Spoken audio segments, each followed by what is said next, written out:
Number 10 complete हो चुका है। सो आई होप कि आप हमारी वीडियोस को इसी तरह बैक टू बैक देख रहे होंगे। आई लाइक शेयर सब्सक्राइब भी कर रहे होंगे। सो हम इसके बाद की जो लेसन है आज वो देखेंगे, लेसन नंबर 11, जो कि होगा पास्ट परफेक्ट कंटिन्यूअस। पास्ट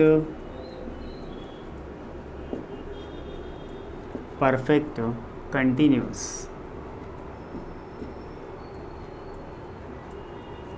इस तरीके से जैसे प्रेजेंट परफेक्ट में प्रेजेंट परफेक्ट कंटिन्यूअस में करते आ रहा है, करते आ रही है, वैसे ये पास्ट है। यानी किसी वक्त में, गुज़रे वक्त में, पास्ट के अंदर कुछ वक्त में ऐसा कि कंटिन्यू चल ही रहता कुछ काम, तो उस बारे में बोलना रहेगा। तो उसमें भी करते आ रहा था, करते आ रही थी, इस ज़माने में ऐसे काम को बयान करते हैं जो कुछ वक्त से या कुछ दिनों से जारी हो या चलते आ रहा हो। लेकिन अब बोलना है कि चलते आ रहा था, क्योंकि अपना चल रहा है पास्ट कंटिन्यूअस। अब चलते आ रहा था तो इसकी पहचान होगी कर रहा था, करते आ रहा था, करते आ रही थी, करते आ रहे थे। और दूसरी स्टेप में बोल सकते हैं इसको कि करते रहा था, करते रही थी और करते रहे थे। इस तरीके से होगा। और इसका जो फॉर्मूला होगा subject plus had been, subject plus had been plus verb ING और प्लस ऑब्जेक्ट। इस तरीके से इसका फॉर्मूला होगा। अब फॉर्मूले के बाद अब इसके अंदर जो सेंटेंस बनाने का तरीका होता है हम वो भी देखना है, और 7 लाइन जो होती है वो भी देखेंगे इंशाल्लाह। लेकिन अब यहाँ पर जो अपना लेसन नंबर 11 है, लेसन नंबर 11 1 से लेकर 10 कंप्लीट हो चुका है।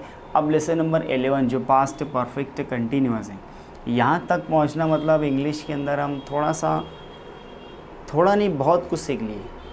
मामले ऐसा होते हैं क्योंकि इसके अंदर कई वर्ब, कई ऑब्जेक्ट, सब्जेक्ट या किसी का नाम या अलग अलग वर्ड, ये सब उसके अंदर इस्तेमाल हुए, यूज़ हुए। So I think you have learned some English because the 11th lesson, 11th, 10th have completed. After complete, some you have to speak some English, I think. So I hope कि you like this video and अब देखते हैं अपना subject, अपना जो formula होता है I, you, he, she. अब इतने के अंदर ही देखना है कि आई हैड बीन, इस तरह आई हैड बीन मैं करते आ रहा था, आई हैड बीन।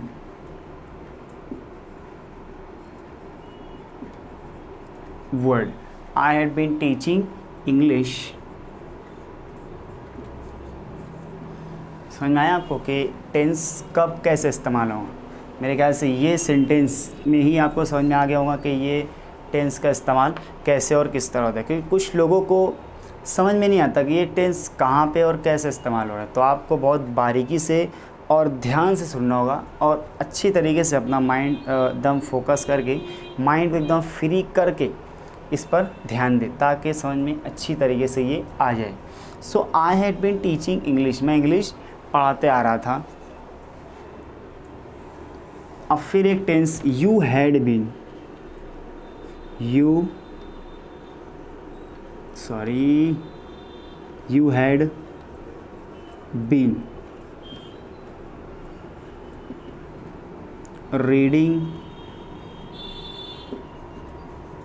इंग्लिश, तुम इंग्लिश पढ़ते आ रहे थे। अब परफेक्ट कंटिन्यूअस है तो इसके अंदर भी वही रूल रहेगा कि उसके अंदर भी सेंस फॉर इसका ही इस्तेमाल हो। तो इसके अंदर से जैसे कि you had been reading English, तुम इंग्लिश पढ़ते आ रहे थे। तो इसको मैं मिटा कर देखता हूँ यहाँ पर कि you had been reading English और since, you had been reading English since 2 hours. तुम 2 घंटे से इंग्लिश पढ़ते आ रहे थे। ओके, उसके बाद मैं यहाँ पर लेता हूँ he हैड बीन। अब यहाँ पर पास्ट परफेक्ट कंटिन्यूअस है तो ही के साथ भी हैड ही लगता है, तो ही हैड बीन। मैं यहाँ पर एक वर्ड लेता हूँ, रीचिंग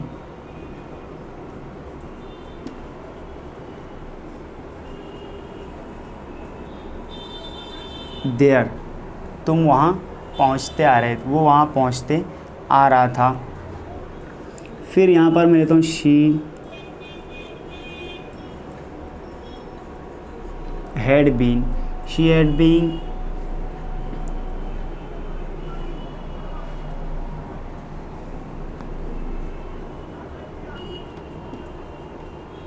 क्लीनिंग रूम, वो कमरा साफ करते आ रहे थे। तो मैं यहाँ पर एक वर्ड लेता हूँ, सिंस 1 आवर, वो 1 घंटे से कमरा साफ करते आ रही थी। अब इसी के अंदर हम देख लेते हैं negative sentence.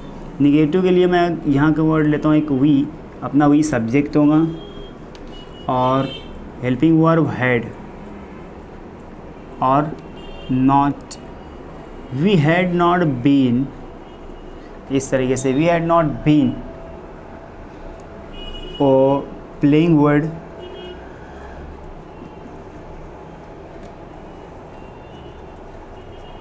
Game, so we had not been playing game.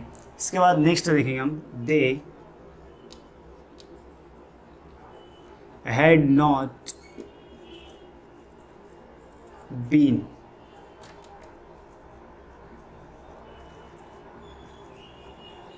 Winning match. इस तरीके से वो लोग मैच जीतते आ रहे थे। तो ये अपना होगा सेंटेंस। अब इंट्रोगेटिव के लिए मैं इसको मिटा देता हूँ, यहाँ ऊपर बताता हूँ मैं। इंट्रोगेटिव सेंटेंस होगा जैसे कि पहले होगा हैड, फिर उसके बाद एक सब्जेक्ट में लेता हूँ यू, हैड यू, और अपना बीन परफेक्ट कंटिन्यूअस का जो बीन हेल्पिंग वर्ब है वो कंपलसरी रहेगा। इस तरह से हैड यू बीन, क्या तुम करते आ रहे थे, इस तरह बताने के हैड यू बीन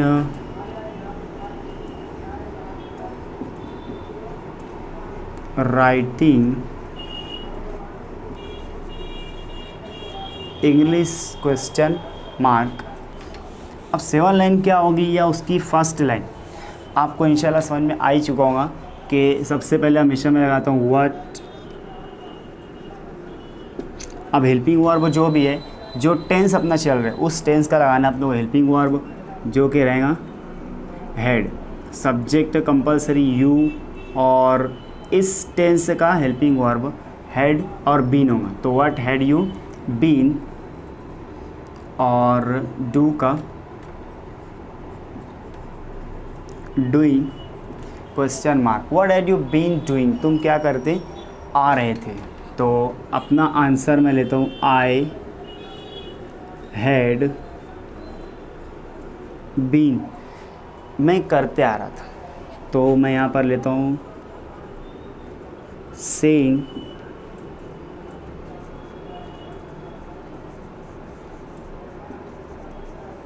समथिंग, मैं कुछ कहते आ रहा था। उसके बाद मैं यहाँ पर लेता हूँ had you been, had you been driving car question mark. तो यहाँ पर बोल रहे हैं no I had not, I had not been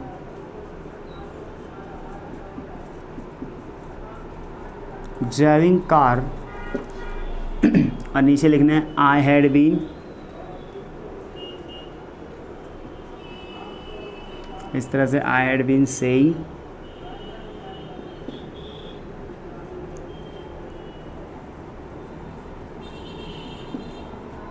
something dot, मैं कुछ कहते आ रहा था। अब 6th line, had you been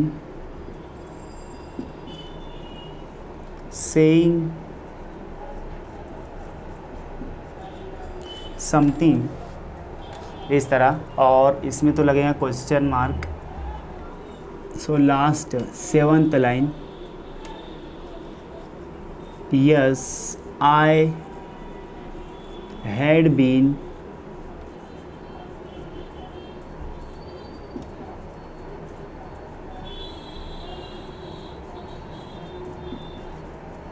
something question mark. जी हाँ, मैं कुछ कहते आ रहा था। तो अपनी ये 7 लाइन में यहाँ पर होती है कंप्लीट।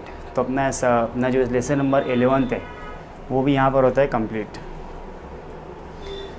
तो 11 जो लेसन था अपना टेंस नंबर 11, तो वो भी यहाँ पर कंप्लीट हुआ है। तो I think and I hope so you have to learn this, आप ये सीख चुके होंगे। सो मेरे ख्याल से आपको इसकी प्रैक्टिस लगातार कंटिन्यू रखना चाहिए, जो सेंटेंस बनाने की। जिससे पहले मैं पिछली वीडियो में आपको बताया था कि इसके अंदर सेंटेंस बनाते रहना है ताकि आपको ये समझ में आए, और एवरी मोमेंट, हर एक मोमेंट को कैच करना है। अब इसके बाद जो लेसन नंबर 12 होगा, लेसन नंबर 12 के बाद मैं डेली रूटीन, डेली हैबिट्स वगैरह समझाऊँगा। और उसके बाद जो फॉर एक मैं बताया था कुछ पिछले लेसन में फॉर के बारे में, अब about, before, sense, for, in, of, out, और इधर, वेदर, और अंडरनीथ, ये सारे तरीके को मैं बैक टू बैक इंशाल्लाह लेसन नंबर 12 के बाद, 12 टेंस होने के बाद मैं बताऊंगा। तो इसकी प्रैक्टिस आप कंटिन्यू करते रहें ताकि जो टेंस है वो माइंड में अच्छी तरह से बैठ जाए। अगर टेंस हमें याद होगा अच्छी तरीके से तो इंग्लिश के जो बोलने के तरीके आएंगे आगे चल के, जो मैं आगे बताऊंगा लेसन में, तो अच्छी तरह से समझ में आए कि लेसन्स होते इंग्लिश होती क्या, एक्चुअल में बोली कैसे जाती है, वो चीज़ें आपको समझ में आती रहे। सो फ्रेंड्स, हमारे चैनल को लाइक करें और सब्सक्राइब करें और फ्रेंड्स में शेयर करें and update your knowledge. So follow ACS। अल्लाह हाफिज़।